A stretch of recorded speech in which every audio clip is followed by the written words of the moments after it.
सुप्रभात प्रिय विद्यार्थियों।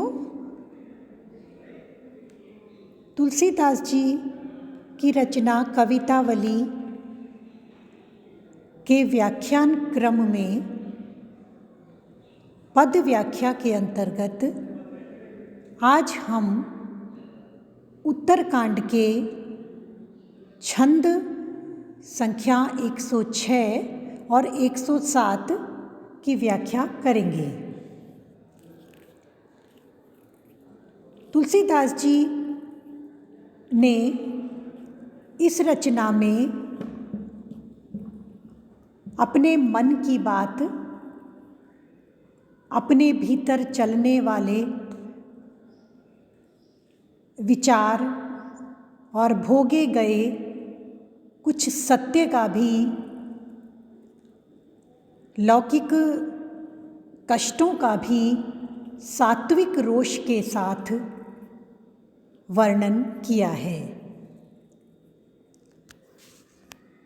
पद संख्या 106 आपके स्क्रीन पटल पर आप देख सकते हैं।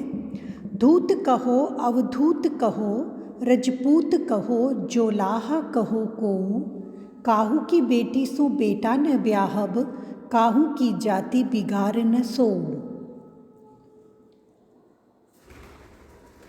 इस पद में तुलसीदास जी ने सात्विक रोष के साथ अपने बैरागी मन की आंतरिक मस्ती और बाहर एक रोष को व्यक्त किया है। ये अभिव्यक्तियाँ उन झंझावातों से निकल कर आई हैं जो तुलसीदास जी ने अपने लौकिक जीवन में झेले, साथ ही जो सत्य के प्रति उनकी निष्ठा रही, जो सर्व प्रेम भाव रहा, वह भी यहाँ अभिव्यक्ति पाता है। तुलसीदास जी कहते हैं धूत कहो, समाज की ओर, उनसे जुड़े हुए लोक व्यवहार रखने वाले या उन्हें जानने पहचानने वाले परिचितों की ओर संबोधित करते हुए कहते हैं कि भाई कोई मुझे धूत कहो, कोई मुझे धूर्त कहता है, पाखंडी, दिखावटी, प्रदर्शन के लिए राम राम कहने वाला, ऐसा कहते हैं। ऐसा मेरे कानों में पड़ता है। कुछ ऐसे भी हैं जो अवधूत कहो, कोई मुझे अवधूत, परमहंस योगी, पहुँचा हुआ कोई वैराग्य प्रधान सन्यासी, इस प्रकार से भी जानते हैं, कहते हैं। रजपूत कहो, कोई मुझे अपनी जाति के माध्यम से राजपूत कहकर संबोधित करता है। जोलाह कहो को, कोई मुझे जुलाहा जाति का कह देता है। भाव ये है कि मुझे भीतर से भली भांति न जान पाने की स्थिति में अपने विचार से अथवा तो कही सुनी बातों के माध्यम से मेरे संबंध में कभी धूर्त है, कभी पहुँचा हुआ परमहंस साधु है, कभी इस जाति का है या उस जाति का है, ऐसा लोग कहते हैं। तुलसीदास जी अपनी बात को स्पष्ट करते हुए कहते हैं कि जो जो कहते हैं मैं सबकी बात को सुन लेता हूँ, क्योंकि काहू की बेटी सो बेटा ने ब्याहब, मुझे अपनी बेटी का ब्याह किसी के बेटे से नहीं करना है। मर्म ये है कि मुझे किसी भी प्रकार का सामाजिक सरोकार रखने वाला लोक व्यवहार किसी के साथ नहीं रखना है। कोई प्रेम से बोल ले, कोई कुछ कह दे, मैं सुन लेता हूँ, सह लेता हूँ, मुझे कोई सामाजिक व्यवहार किसी के साथ निभाना नहीं है। अतः किसी विशेष प्रकार से स्पष्टीकरण देने की आवश्यकता भी मुझे प्रतीत नहीं होती। काहू की जाति बिगार न सो, और ना ही जब मैं लोक व्यवहार ही नहीं करूँगा तो मैं किसी की जाति व्यवस्था को कैसे बिगाड़ सकता हूँ, अर्थात किस प्रकार से मेरे द्वारा प्रभावित किया जा सकता है, अर्थात नहीं किया जा सकता। तुलसी सर नाम गुलामु है राम को। तुलसीदास जी कहते हैं सर नाम प्रसिद्ध, मैं तुलसी गुलाम हूँ राम का, मैं तो राम का प्रसिद्ध गुलाम हूँ। जाको रुचे सो कहे कछु ओ। अब कोई अगर अन्यथा कुछ कहता है तो जाके रुचे सो, जिसके जो मर्जी हो वो कहता रहे, कोई फर्क नहीं पड़ता। मांगी के खैबो, मैं भिक्षाटन करके मधुकरी करके भोजन ग्रहण करता हूँ। मसीत को सोईबो, और मस्जिद अर्थात देवालय में शयन कर लेता हूँ। न किसी से लेना है, लेबो न एकू न देबो को दो, न किसी से मुझे कुछ लेना है न दो किसी को मुझे देना है। अर्थात जो मिल जाता है उसे खा लेता हूँ, जहाँ मुझे सोने के लिए स्थान मिल जाता है वहीं अपनी निद्रा पूरी कर लेता हूँ। मेरी खाने और शयन संबंधी अर्थात लौकिक जीवन यापन संबंधी आवश्यकताएं अत्यधिक सीमित हैं।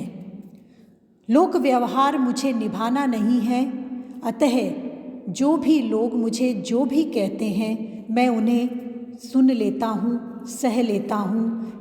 वस्तुतः इसका कारण यही है कि तुलसी सरनाम गुलामु है राम को। मैं मूल रूप से राम के गुलाम के रूप में ही प्रसिद्ध हूँ और जाना जाऊँ, यही मेरी इच्छा है और यही मेरे मन में निरंतर भावना बनी रहती है। विशेष रूप से इस पद में समाज के आक्षेपों से पीड़ित तुलसीदास जी के अंतर्मन का कुछ उद्घाटन प्रतीत होता है। लेबे को एकू न देबे को दो, इस मुहावरे का सशक्त और सही प्रयोग हुआ है। मसीद को सोईबो, यह कहकर तुलसीदास जी अपनी उदारता और सामाजिक धार्मिक समरसता का परिचय देते हैं। परमात्मा के लिए जो भी स्थान बनाए गए हैं उपासना के लिए, वे सभी सत्य के द्योतक होते हैं। अगला पद है हमारा, मेरे जाति पाति न चहो काहू की जाति पाति, मेरे को काम को न हों काहू के काम को। इस पद में तुलसीदास जी ने जाति पाति का जो बहुत बखेड़ा समाज में अक्सर खड़ा रहता है, उसमें जो बहुत अधिक रुचि बनी रहती है, कभी लगाव तो कभी अलगाव के रूप में, तुलसीदास जी उससे ऊपर उठकर भक्ति की बात करते हैं। आत्म परिचय देते हुए मानो तुलसी कहते हैं, मेरे जाति पाति न चहो काहू की जाति पाति, न तो मेरी अपनी कोई जात पात है, अर्थात मेरे अंतर मन में सदैव जात पात का कोई ऊंच नीच का विचार विचरण नहीं करता। न चाहो काहू की जाति पाति, और ना ही मैं बार बार किसी की जाति पाति को पूछना चाहता हूँ, जानना चाहता हूँ। मेरे को काम को न हों काहू के काम को, कोई मेरे काम का नहीं है, अर्थात इस प्रकार के विचार रखने वाले व्यक्ति मेरे लिए विशेष उपयोगी नहीं है और न हों काहू के काम को, और इस प्रकार के व्यक्तियों के लिए मैं भी विशेष उपयोगी नहीं हूँ। लोक परलोकु रघुनाथ ही के हाथ सब, मेरा लोक परलोक, लौकिक जीवन, परलोक आध्यात्मिक जीवन, यह सब रामचंद्र जी के हाथ में है, अर्थात विधि के हाथ में है, परमात्मा के हाथ में है। भारी है भरोसो तुलसी के एक नाम को। तुलसीदास जी कहते हैं, मुझे एकमात्र राम नाम का ही बहुत बड़ा अवलंबन है, सहारा है, भरोसा है, एकाग्र विश्वास है। अति ही अयाने उपखानो नहीं पूछे बूझे लोग, साह ही को गोतु गोतु होत है गुलाम को। लोग अत्यंत अयाने अर्थात जानकारी से में निपुण नहीं होने के कारण, अज्ञान जनित विचारों के चलते इतना भी नहीं समझते कि सेवक का गोत्र वही होता है जो स्वामी का गोत्र होता है।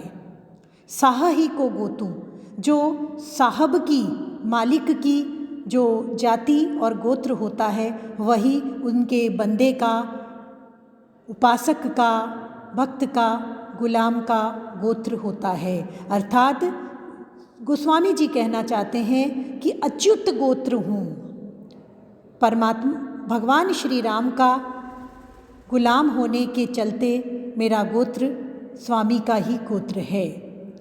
साधु के असाधु के भलो कै पोच, सोचू कहा का कहू के द्वार परों, जो हों सो हों राम को। मैं साधु हूँ, यदि कोई मुझे साधु माने अथवा असाधु माने, बुरा कहे भला कहे, इसकी मुझे कोई परवाह नहीं है। अर्थात मैं लोग क्या कहेंगे इस पर अधिक समय तक विचार नहीं कर सकता, परवाह नहीं करता हूँ। मैं जैसा कुछ हूँ, जो हों मैं जैसा भी हूँ, सो हों राम को, रामचंद्र जी का हूँ। श्री रामचंद्र जी मम मात पिता बंधु सखा, अर्थात एकमात्र मैं रामचंद्र जी का ही हूँ, जैसा भी हूँ। क्या मैं किसी के दरवाजे पर पड़ा हूँ? का काहू के द्वार परों, प्रश्नवाचक शब्द चिन्ह लगाते हुए मानो हमसे तुलसीदास जी पूछते हैं समाज से कि क्या मैं किसी के दरवाजे पर पड़ा रहता हूँ, अर्थात किसी को कष्ट देता हूँ, किसी के अधीन हूँ, अथवा तो मैं अपने आप में किसी को अधीन करना चाहता हूँ, अर्थात सर्वथा मैं ऐसा नहीं करता। तो लोग क्या कहते हैं इसका मुझ पर कोई असर प्रभाव नहीं होने वाला। विशेष में, इस पद के विशेष में हम संत कबीर की उस पंक्ति को उद्घाटित कर सकते हैं, उद्धृत कर सकते हैं, जाति पाति पूछे नहीं कोई, हरि को भजे सोई हरि का होई। साथ ही जन्म मरण यश अपयश सब विधि के हाथ होते हैं। रामचरितमानस में इसी भाव की चौपाई आती है कि लोक परलोकु रघुनाथ ही के हाथ सब, अर्थात जन्म मरण यश अपयश और मेरी पारमार्थिक उन्नति, ये सभी भगवान श्री राम के ही अधीन है।